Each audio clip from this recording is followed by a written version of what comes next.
CEG de Zapota, 7h30 ce lundi matin. La cour est calme. Les jeunes candidats au BEPC s'impatientent de découvrir la première épreuve. Salle numéro 3.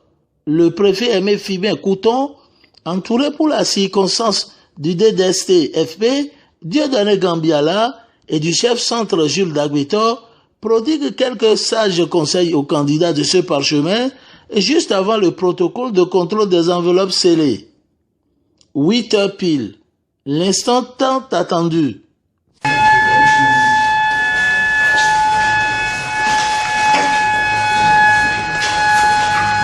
L'autorité préfectorale qui vient de signer ce lancement officiel des épreuves s'assure ensuite de l'effectivité du déballage du travail dans toutes les salles. Tour à tour, différentes personnalités apprécient.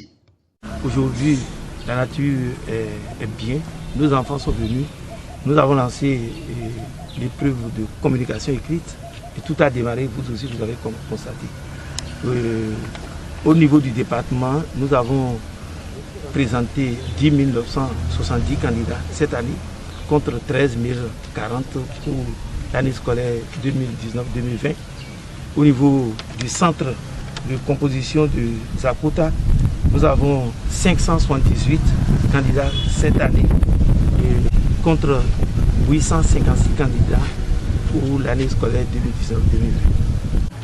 Je me réjouis que les choses se soient bien passées et que la nature soit clémente et nous ait permis donc, de bien lancer les hostilités en ce qui concerne l'examen du BEPC. Et avec ce qui est fait au CEG Zapota aujourd'hui et avec notre passage dans les autres collèges, tel que les enfants sont préparés pour aller, je suis sûr et certain que Zapota n'occupera plus la dernière place, ni au BPC, ni au bac, dans le département du Zou. Pourquoi avoir choisi le CEG de Zapota pour le lancement? Le préfet Aimé Fibin Couton. Le centre de Zapota a été choisi pour deux raisons fondamentales. La première est due au fait que l'année passée, c'est la commune, je dirais la commune qui a occupé au niveau des 9 communes du département la dernière place au BEPC. La deuxième raison, c'est qu'au baccalauréat, c'est le CEG à l'arrêt, toujours dans la même commune, qui a occupé la dernière place.